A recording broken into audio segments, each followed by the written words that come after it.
परम तत्वाय शिव स्वरूपाय नमः शिवाय। कीजिए। आज जो चर्चा का हमारा विषय है वो है शासक, सामंत और समाज या जनता। इसके साथ ही ये सब जुड़े हुए हैं। इसी के साथ ही ध्वनि के सदुपयोग और दुरुपयोग का भी जो है चर्चा के अंतर्गत ये विषय आएगा, क्योंकि ये जुड़ा हुआ है। और शिखंडी, पाखंडी और पॉकेट मार पर काफ़ी चर्चा मैंने कर ली है। और संकटकारी महंतों के भी विषय में काफ़ी चर्चा हो चुकी है कि जितने ये घूम रहे हैं पूरे समाज में महंत, ये संकट हैं, हिंसक हैं और मानवता का भक्षण करने वाले हैं। अब ये विषय आता है कि शासक, सामंत, समाज या जनता किस तरह से वर्तमान में है और इसका भविष्य क्या है। शासक, आज का जो शासक वर्ग है वो एक एजेंट है, मुख्य तौर से यूनाइटेड किंगडम का और अमेरिका का एजेंट है। पहले भी रहा है, ऐसा नहीं कि पहले, लेकिन पहले ये था कि दाल में नमक था, अभी नमक में नमक ही नमक है, दाल का पता नहीं है। सामंत वो है जो बीच के माफिया हैं, बाहुबली हैं, विभिन्न वर्गों से, विभिन्न समाजों से आते हैं। उनका समय समय पर सभी सरकारें अपने राजनीतिक दोहन और लाभ के लिए ध्वनि और शब्द के दुरुपयोग द्वारा उनका इस्तेमाल करती रही हैं। जब सपा की सरकार थी तो उस समय अभी जो दुर्दांत अपराधी मारा गया है वो और बहुत सारे जो इस समय जेल में हैं, उस समय उनका बोलबाला था। लेकिन अभी जो हमारे यूनियन स्टेट होम मिनिस्टर जो अजय टेनी मिश्रा जी हैं और उनका बेटा ब्रजेश सिंह, ऐसे बहुत सारे नाम हैं, बहुत सारे नाम हैं, ब्रजभूषण शरण सिंह, बहुत सारे। ये शासक द्वारा नियुक्त किए गए ठेकेदार सामंत हैं और ये परंपरा अंग्रेज़ों से आई है। आपने 300 साल पहले ये जो ज़मींदारी थी, ये शब्द नहीं सुना होगा। तो उस वक़्त अंग्रेज़ों ने इस चीज़ का प्रयोग किया, बिल्कुल उसी की नकल वर्तमान काली अंग्रेज़ सरकार कर रही है। इससे पूर्ववर्ती सरकारों ने भी किया है, ऐसा नहीं है, किसी का भी दामन जो है वो साफ पाक नहीं है। शासक जो है उसके और जनता के बीच कोई दलाल सामंत के रूप में नहीं होना चाहिए।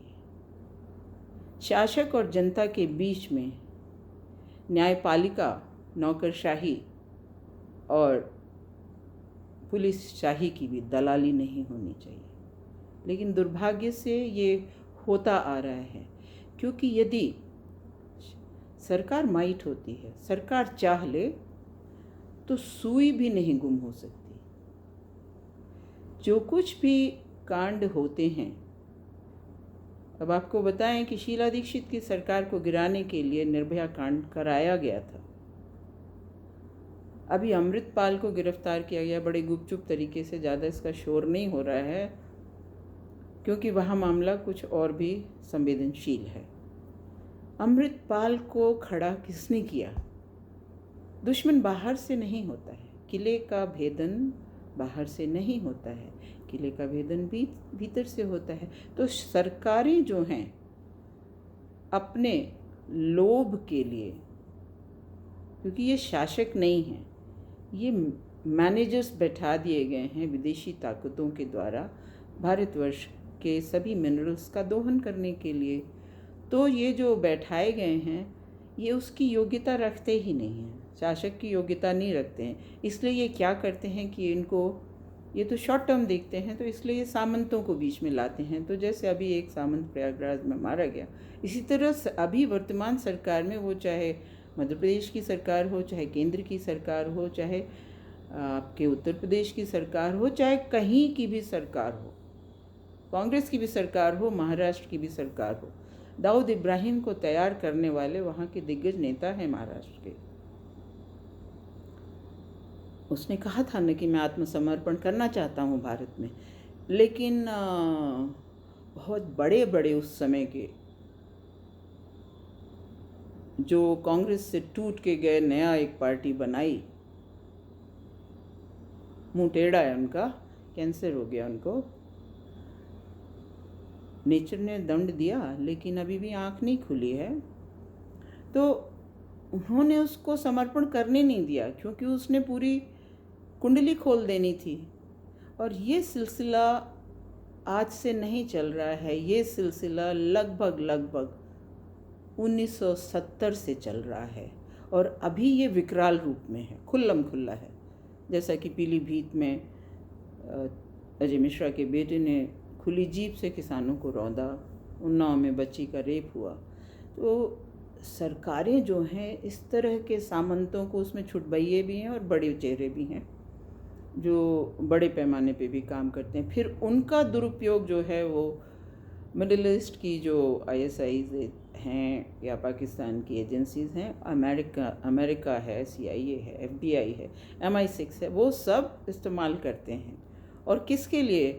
भारत को खंडित करने के लिए इस्तेमाल करते हैं। आप उनके एक शतरंज की बिछाई हुई बिसात के मोहरे हैं। आपका जब समय आएगा आपको ख़त्म कर दिया जाएगा और दूसरा मोहरा लाया जाएगा। तो अभी ये 3 मोहरे और लाए गए जिसने मारे हैं। एक मोहरा ख़त्म किया गया। इस मोहरे ने 1989 में एक मोहरा ख़त्म किया था, अब इसका खात्मा हुआ। इसी तरह बहुत पड़े हुए हैं, बहुत पड़े हैं, हर राज्यों में हैं। तो मुद्दा ये है कि ये जो शासक हैं और जनता है, तथाकथित शासक हैं, एक्चुअली इनको एजेंट कहना चाहिए और मैनेजर्स कहना चाहिए। तो लेकिन चलिए, क्योंकि टर्म तो यही चलेगा कि वो शासक हैं, तो शासक और जनता के बीच में जो दलाली सामंतों के माध्यम से चली, उसने बड़ा ही व्यवस्था को जीर्ण शीर्ण कर दिया। न न्यायपालिका रह गई, न पुलिस रह गई, न नौकरशाह रह गए। जो भी इसमें अपनी वर्दी की, अपनी योग्यता को, जिसके लिए उन्होंने शपथ ली ड्यूटी को करने के लिए, जो भी योग्य अफसर आए, ऐसी बात नहीं है कि योग्य अफसरों की कमी नहीं, योग्य जजेस की कमी नहीं, लेकिन उनका तबादला कर देती हैं सरकारें, और ऐसा तबादला कर देती हैं कि वो परिवार सहित बेपेदी का लोटा होकर सिर्फ हर रोज़ बोरिया बिस्तर लेके घूमते रहते हैं। तो जो कर्मठ है और जो अपनी उस चेयर को, जो निर्धारित ड्यूटी है उसको करने आया, उसको करने नहीं देते ये तथाकथित शासक और सामंत, और उनका तबादला होता रहता है, ताकि इन तथाकथित शासकों और सामंतों का जो है वो जश्न निर्बाध चलता रहे। और इसमें इससे भी ज़्यादा ख़तरनाक न्यायपालिका हो गई है, और उससे भी ज़्यादा ख़तरनाक पुलिस तंत्र है और नौकरशाह हैं। तो कोई भी अपने निर्धारित कर्म का पालन नहीं कर रहा है, ज़्यादातर, बहुत कम करते हैं, और जो करते हैं उनको टिकने नहीं दिया जाता है। और जनता जो है, जनता को कैसे आपने अंधा बहरा बना के रखा है, वो आपकी मीडिया जो है वो ध्वनि और शब्दों का इतना दुरुपयोग, इतना हिंसक, इतना घृणास्पद, इतना विघटनकारी रूप में प्रस्तुत करती है 24 घंटे, कि चोर नहीं भी हो 24 घंटे उसको चोर चोर कह के उसको चोर बना देते हैं। ये विषय काफ़ी लंबा है और इसमें बहुत सारे दृष्टांत हैं, लेकिन ये जो विषय है इतने से छोटे से वीडियो में ख़त्म नहीं होता है। लेकिन मेरा फिर से आपसे इतने ही एक आह्वान है, आपके लिए एक आग्रह है, एक निवेदन है, और ईश्वर से प्रार्थना है, मेरी शिव शक्ति से प्रार्थना है कि आपको सुमति प्रदान करे कि आप परख सकें। इतना ध्वनि का दुरुपयोग हो के ध्वनि प्रदूषण कर दिया गया है कि थोड़ी देर सब चीज़ से दूर होके, शांत होके सिर्फ आकलन करें। आप सारे ध्वनि प्रदूषण को सुनें, फिर आकलन करें इस घटना का जिम्मेदार कौन है। क्योंकि यहाँ पर भारत में आजकल क्या, बहुत सालों से अब ये परंपरा चल गई है कि किसी सरकार को गिराने के लिए रेप कर दो और हत्याओं का सिलसिला शुरू कर दो, और ये हत्याएं इन्हीं सामंतों के, माफियाओं के द्वारा की जाती हैं।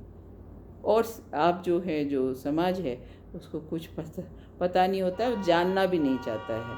वो बस वही है कि कौवा कान ले गया तो आप कौवा के पीछे दौड़ जाते हैं, देखते नहीं कान तो मेरे सिर में लगा हुआ है। तो वही स्थिति है। ये इतना निम्न स्तर का जुडिशरी नेता और माफिया उर्फ सामंतों का इतना बड़ा कॉरपोरेशन है कि इस कॉरपोरेशन के सामने कोई भी कॉरपोरेशन, वो चाहे अंबानी हो, अडानी हो, बिल गेट्स हो, एलन मस्क हो, कोई भी हो, वो कॉरपोरेशन छोटे हैं। जो इतना बड़ा कॉरपोरेशन चल रहा है और भविष्य को लहूलुहान और विघटनकारी बना चुका है। भविष्य तो ठीक नहीं है, लेकिन ईश्वर तो कुछ भी कर सकता है, प्रकृति कुछ भी करवट बदल सकती है। अब तो सिर्फ और सिर्फ प्रकृति की प्रतीक्षा में हम और आप हैं कि अब प्रकृति ही जो है वो न्याय देगी। ये तथाकथित शासक सामंतों, जुडिशरी नौकरशाहों और भ्रष्ट पुलिस अधिकारियों के कॉरपोरेशन से समाज और जनता को न्याय की कोई संभावना ही नहीं है, कोई संभावना नहीं, क्योंकि उनके मुंह में खून लगा हुआ है। तो खून लगा हुआ है तो खून ही खाएगा, खून ही पिएगा, वो फल नहीं खाएगा। धन्यवाद, नमस्कार। कोई हमसे कोई छूट गया हो, कोई और भी रह गई, तो आप स्वतंत्र हैं मुझ पर किसी भी प्रकार की टिप्पणी करने के लिए, और मैं उसको स्वीकार करूँगी। यदि मैं गलत हुई तो मैं आपकी बात मानूंगी, और यदि मैं गलत नहीं हुई तो मैं आपको फिर सामने बुलाऊंगी। धन्यवाद।